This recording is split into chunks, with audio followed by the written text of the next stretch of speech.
Live from the slightly twisted deck bar, it's the Poojie Podcast with Justin Lemie.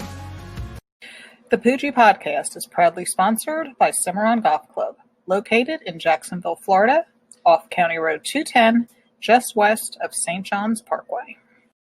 What is going on, everyone? It is lunchtime on June 11th, and we are here to give you some sports updates. I want to take a few minutes to talk about the NBA, but real quick, some news out of hockey. July 10th is going to be Phase 3 opening up with training camp, and in the NFL, we do have mini camps being officially canceled, but virtual meetings are still taking place.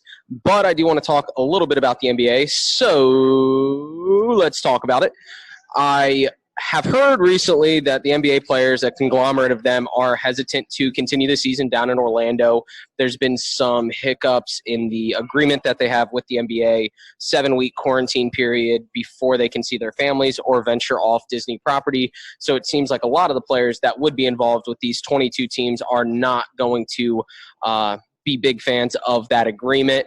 Can you blame them? I don't think so. There's a worldwide pandemic going on. There's no vaccine. There's really no info on what's going on. So I guess that opens the door for maybe some generational talent that has yet to be discovered to expose themselves at the wide world of sports. And in the past, we've seen a lot of great replacement movies. I mean, you got Dottie Hinson from A League of Their Own. She came in when the war started. And you got Shane Falco from The Replacements, Keanu Reeves. Who doesn't love that? So this could open up the door for a fantastic movie down the road with some replacements coming in for the NBA at the wide world of sports. I could see a movie being made about 2020 in the next few years, especially around the world of sports with how much this has affected everyone. We will see what happens. I do know the NBA is extremely, extremely excited to get back to being played and would love for Zion Williamson and the Pelicans to make it. And why wouldn't they? Zion Williamson, one of the most marketable players in the league, on a very mediocre team, but that type of superstar talent could draw some very big TV eyes, especially coming out of Duke, a huge basketball college with a lot of viewers. So let's talk about it. And now let's get to the interview part 2 of Ben Murphy, First Coast News sports anchor, part 2 here, talking a little bit about Florida Gators football, all athletics, as well as PGA Tour golf and his thoughts on the UCF Knights program down there in Orlando. Enjoy it. So thank you for tuning back into the Poojie Podcast for this special part 2 edition of Ben Murphy's interview from this Monday. So if you haven't listened to part 1, I definitely recommend going to listen to part 1 before starting part 2. If you did listen to part 1, please enjoy this second part where he dips more into his viewpoints and opinions on the University of Central Florida and where they stand within the state of Florida. So thanks for coming back and enjoy this part 2. Now, within the state, you obviously have Florida State, Miami, and Florida for the past 20, 30 years, even 40 years, being the big three. And as you can see behind me, the UCF flag, but with me trying to take as much bias out of it as possible, where does UCF fit into the state as far as the football culture goes, as far as their talent goes, and is there an opportunity for them to maybe start competing consistently with those other 3 schools in the state year in and year out? Yeah, no, what UCF has done in the last 5 years is incredible. I think had they gone head-to-head with Florida State in the last 2 years, they run them out of town. I think you look at what FIU did against Miami last year.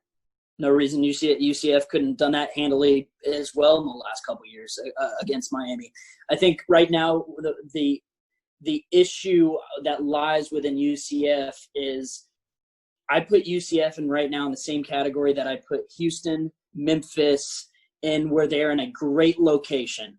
They can recruit talent around the school. But right now, until they are able to, one, be put in the playoff conversation by either strengthening up the front load of the schedule, or 2, getting in a conference that allows them to not necessarily be a spot where their coach will want to come in and go to his alma mater at Nebraska, or become a jumping point like you've seen at Houston. Houston has had a problem of coaches coming in for 2 years, 3 years, and then having success because you can get those talented kids at UCF, and you can get that frontline talent. I think the frontline talent with UCF is catching the rest of the schools in the state. But right now, the depth, to be able to create depth, you got to start recruiting in the top 20, top 25, top 15 across the country. And I think to do that, you got to have some stability within the coaching staff. And maybe this is their guy. Maybe he wants to stay for 5 or 6 years, and then watch out, because they can create that depth. And maybe we'll see over the next 5-10 years, we see more of a super conference type deal in college football, where there's 15, 20 teams within a conference, and UCF is able to make their way in. But until they are able to create that stability, they can catch lightning in a bottle, as we saw in the last 2 or 3 years, but they got to create that depth somehow to be able to compete and vie for a spot amongst the top 10, 15 programs in the country, not just in the state of Florida, but across the nation, because they're getting there. As what we saw Boise State do in the last 15 years. They got there, but they needed to get over that hump, and you got to have depth to do that. Yeah, and I think what I told a lot of my friends when this win streak kind of started back in 2017 was, it's not a short-term play. You need the consistency to kind of go from one season to the next to start kind of gaining some of that respect. And we did see it kind of start happening in 2018, where they were a little bit more discussed. College game day went to UCF, albeit on an off week for the rest of the college football season. But we did start to garner some of that respect. And then even we saw to the point where the American Conference itself at one point this past season had 4 teams ranked within the top 25, which is a pretty interesting statistic in itself for being a group of 5 conference. So we will see what can happen. But I do think what a lot of people don't realize is what you mentioned there with the depth, and especially within the trenches. When it comes to speed on the outside, and when it comes to the receivers and the defensive backs, a lot of these group of 5 teams can potentially match up skill-wise. But I think where they lose a step is in the trenches. They don't have the 6'4", 300-pound guy. They maybe have the 6'2", 275-pound guy, and that's where the biggest difference lies, and that's why we do see some of the most talented players coming out of those bigger conferences.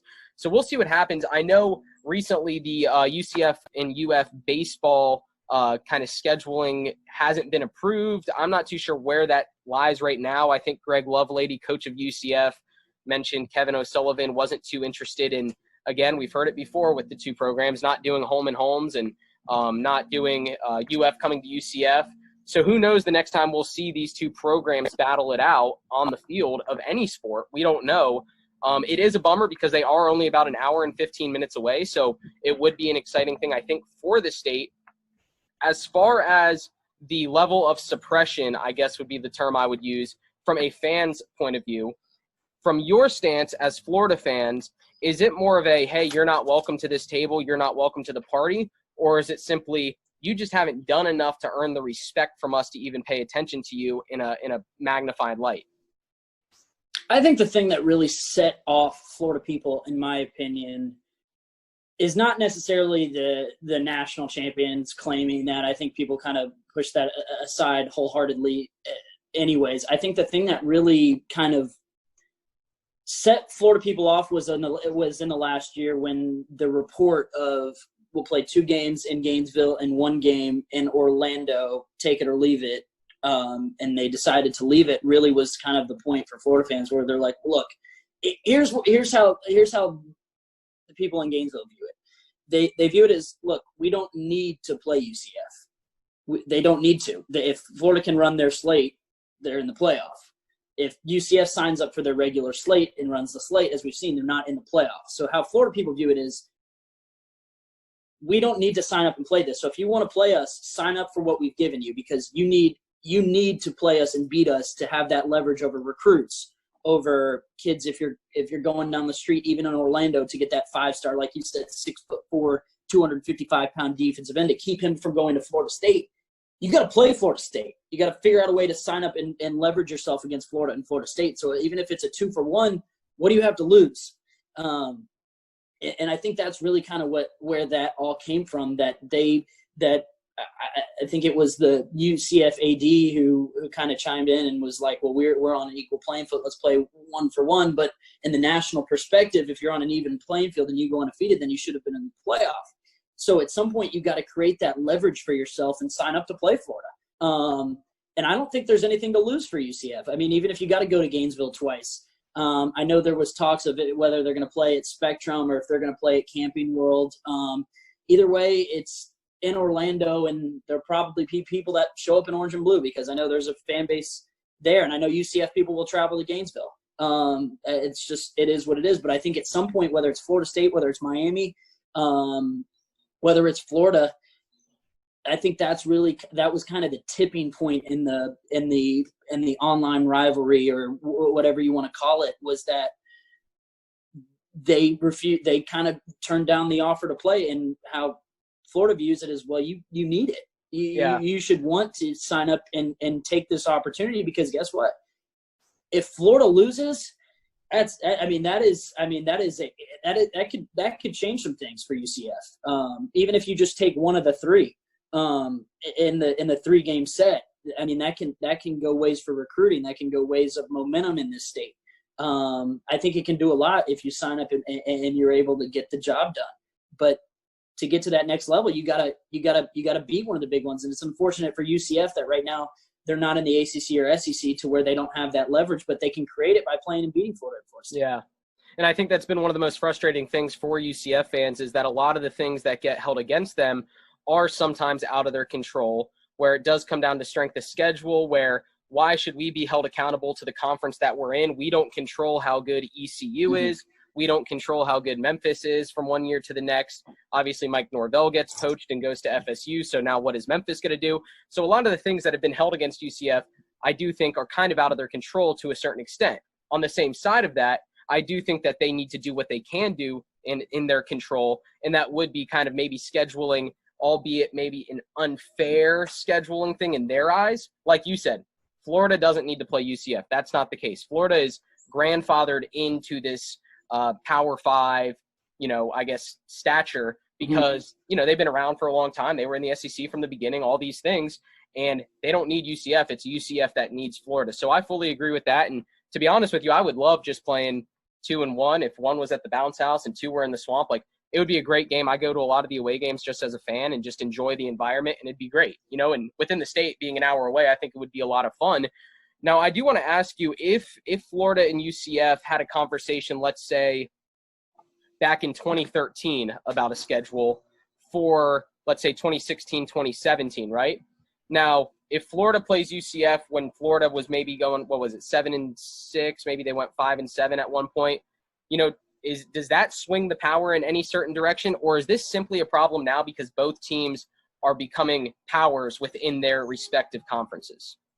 Yeah, I think it was. I think the time of, so if Florida played in 2016, if they played in 2016 or 2017, yeah, there's from the period of 2013 to 2018. I mean, there was such confusion. I mean, Florida didn't really have an identity on the football field. It was kind of a lost entity, if you will.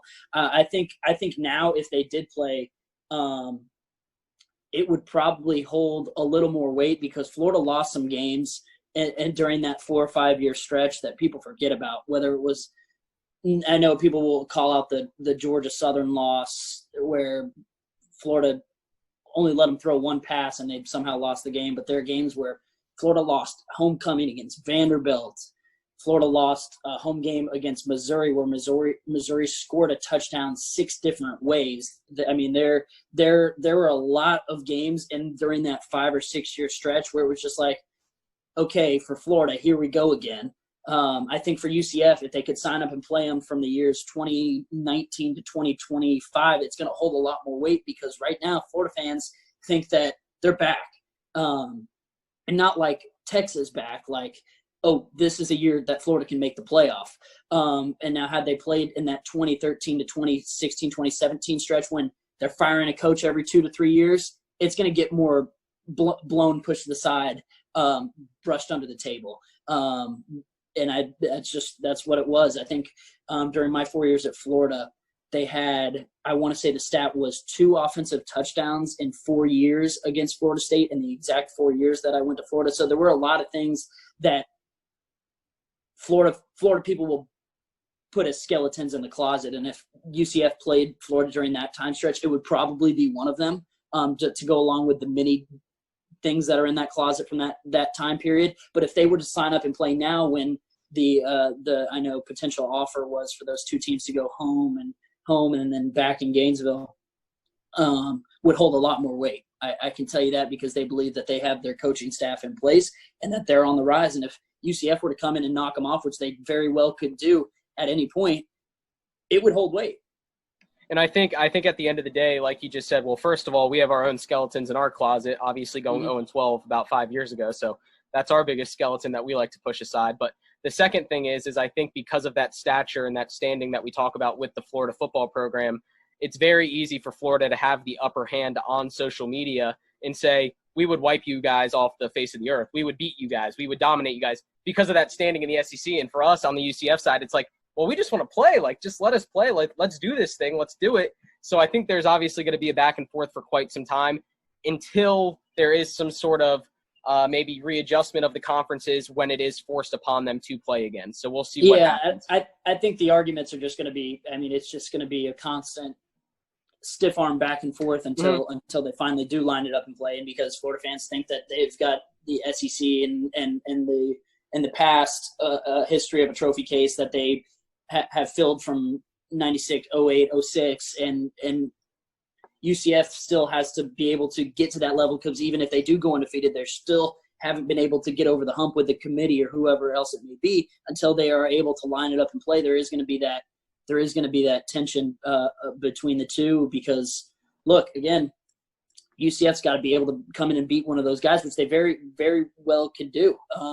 But eventually it's going to happen. Eventually they're going to they're going to sign up and play and beat one of these big boys, but it's going to be a lot of talk until then. Do you buy into the, Danny White, speak that he's mentioned, it's not a benefit to these bigger programs playing UCF, so why would they schedule us, it takes two to schedule, it takes two to, tango, we can't do this ourselves. Do you buy into any of that, or do you think that's just all kind of a smoke up in front of the actual further issue in, all right, we're just not reaching out and maybe making the correct deals for our program long term? I think he is definitely reaching out because I definitely think he sees the problem that we've been discussing over the last couple of years. But I also think that his footing right now is still on the point where he's got to be able to sacrifice something because a 1-1 for we'll call it Georgia. Let's say it's Georgia. For Georgia to want to sign up and play a 1-1 in Orlando, that doesn't do much for Curry Smart because he plays Clemson and Texas and all these out-of-conference teams over the next 10, 15 years in a straight home and home, which benefits them a lot more on the national standing if they can go play Texas and beat Clemson, who's won 2 titles in the last 5 years. You got to be able to you have to understand that there's going to be a little bit of a sacrifice now because right now you need more. You have more to gain if you can beat one of those schools than for Georgia. If you lose to UCF, you have more to lose than to gain beating them. So you got to be able to give yourself a little bit of a sacrifice. And I'm not sure where Danny White stands on that. But to get over that hump, you got to be willing to take a risk and you got to be willing to give something up. So if that's an additional home game, so be it. Because if we're using Georgia as an example, Georgia's got to play Alabama, Florida, Georgia Tech even, Tennessee, Auburn the rest of the year. So, again, they lose that game. That's a lot more to lose than there is to gain. UCF wins that game. There's a lot more to gain than there is to lose. But in that scenario, you got to be willing to give something up. So if it's 2 home games, something you got to take on the chin and understand, hey, this is part of the path. And I think it's one of those things you just have to realize it's going to do more good for us long term than it will maybe. It might suck right now. Even if you lose, you're on the spot. You're in the spotlight. Yeah. Even if you compete and go out and compete and lose a 28-24 game in Athens, that's almost a win in my book because people are watching that game like, okay, they can play. They're here to play. It's a regular season game. It's a quality loss, which UCF hasn't had the opportunity to do recently. Exactly. People. Exactly. And it shows recruits and people on this national spotlight that they're here to stay.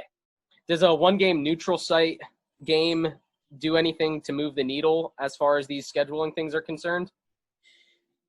I liked the idea of a 1-game neutral site. I thought it would be fun because Florida had an open. We'll use Florida as an example. Again, Florida had an opening there was a couple-year opening between 2021 and 2024 And I thought the idea of a Camping World neutral site or a Tampa neutral site game was very interesting. But I mean, at the end of the day, what we find is interesting for you and I, which I think if we could both sign up for that, we would.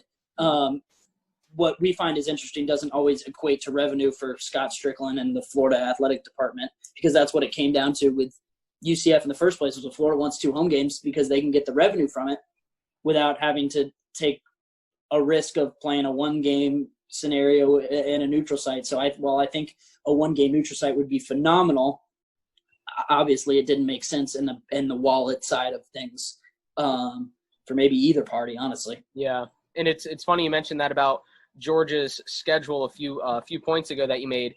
You know, when you are in one of those bigger conferences, you get those top 25 games kind of built into your schedule by simply being within that conference, right? So Florida knows going into a season they'll get a top 25 game against Georgia.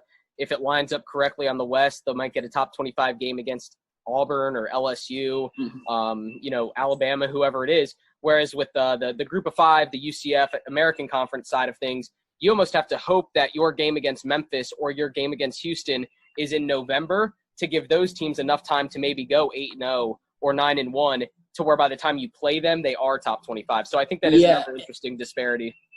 And the other issue with that is, let's say you've got, and this is no fault at all to UCF or Memphis, whoever, but let's say UCF is 9-1 or 10-0, and they're ranked 12th, 13th in the country, and Memphis is 9-1 and ranked 19th in the country. UCF wins that game. Memphis is no longer ranked. So now they've got to the point where they're looking at the end of the year schedule and looking at UCF's beaten, and Memphis isn't ranked anymore. Because now you've got 2 teams who have pretty much had perfect slates to this point in their conference, but because they haven't gone and knocked off of Georgia or whoever it may be, they beat the other one. The other one's out of the rankings. So, and that's again no fault to either of those teams.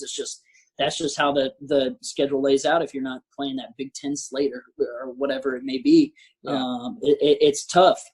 Pretty much have to run the table, need a little bit of luck, and hope that you got one of those.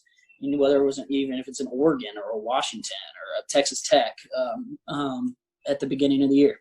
Yeah, it's interesting from our standpoint. Before we go, it's almost like for us, our path is like a flow chart where do this, then if this happens, but if not, then this happens. And it's like a very big flow chart as to what we need to happen, where with a lot of other schools, the top 65 and the Power 5, their flow chart is very direct. Do this, and you are here, and that's the end of it. So the flow chart, with some of those things being out of our control, some of those things being within our control, is definitely interesting. Last question for you, not football related, more golf related. What's the best course to play in Jacksonville that you enjoy most? Oh, man. Okay, so I play most of my golf out in St. Augustine in a course called Palencia. Okay. That is the course I'd probably enjoy the most. Private or public, it's one of my favorites. I also thoroughly enjoy what they've done, the renovations at Jack's Beach. If you haven't gotten a chance to go out there too, it's another fun little track that you can hop out on. There's a lot of good golf in Jacksonville though. Timuquana is a great course. Palencia is hosting a Monday qualifier for the Corn Ferry Tour in the next couple weeks, 2 Monday qualifiers. So it'll be in great shape. It's a tough track. And then I think Dyes Valley and World Golf Village are hosting the events. So those will be fun to look forward to. And Jackson's got some great golf. Even if you go up to Amelia Island and play Oak Marsh and some of those courses up there, there's a lot of good golf in this town. Honestly, probably outside of South Florida, the Jupiter, West Palm area is probably the best in the state. Yeah, definitely a lot of good courses to play. Obviously, Cimarron is a proud sponsor of what I do here. So tough track. Yeah, it's tough. I love playing over there and challenging myself, but always like hearing feedback on other courses that I maybe don't get out to too frequently. Yeah. But Ben, again, thanks for being here. I'll have to tell Drew Boer you said what's up and let him know that I had you on. But thanks again for being here, and we'll be sure to stay connected. If you don't follow him, it's at Ben Murphy TV on Twitter, and definitely check out his playlist on YouTube as well with some of his clips from his time as a sports anchor with First Coast News. So again, Ben, thanks for being here, man. Thanks again for having me, man. I appreciate it. All righty. So I hope you all enjoyed that interview with Ben Murphy, that part 2 interview. If you missed part 1, be sure to go back and check that out. It is on all podcast streaming platforms and YouTube channel as well. Look forward to keeping in touch with Ben and talking Gator football as well as Jaguar football as football season approaches. So thank you again to Ben. But we are here at String Sports Brewery. Just finished up a fantastic meal here for lunch. Again, it is Thursday, 6/11 lunchtime. And speaking of burgers, a new great Twitter account to follow if you are in the Jacksonville area at 904 Burgers. It is 904 Burger Breakdown, a burger connoisseur, if you will, breaking down burgers here in the Jacksonville area. So that is a great account to follow. Give it a follow. Just recently started, but fantastic to read about. So give them a follow. And I do want to dive into the Poojie Parlay picks presented by Shores Pub Mandarin. We did have NASCAR action last night, and we did hit on a few picks. Martin Truex taking home the victory. We had him as a top 3 at plus 190, so that was nice to see him win. Someone that slumped, Kyle Busch, just did not perform as well as we were originally expecting. Fell off the lead lap. At one point was 3 laps off the lead. Also, Denny Hamlin was really high on him going into yesterday's race, but Martin Truex pulled out the victory. Brad Keselowski coming in the top 3 as well, which was another nice payout for us, as was Ryan Blaney finishing in second. So it was a great race. If you watched it, always fun racing at Martinsville, so that was exciting. And in other news in Poojie Parlay world, we do have PGA Tour golf going on right now. That Bryson DeChambeau top 10 pick at plus 275 is also looking strong right now as he currently sits at 5 under, working his way through the back 9, chasing down leader Justin Rose, who is at 7 under. So it will be exciting to watch the Charles Schwab Challenge leading into the weekend. So that is your Poojie Parlay update presented by Shores Pub Mandarin. Thanks for tuning in to this episode of the Poojie Podcast. Be sure to always check in Mondays and Thursdays for new videos and on Poojie Podcast streaming platforms Tuesday and Friday mornings. Thanks. Be sure to follow our show on Spotify, Apple Podcasts, Google Podcasts, and other podcast streaming services, as well as subscribe to our YouTube channel to check out unique video elements for each interview.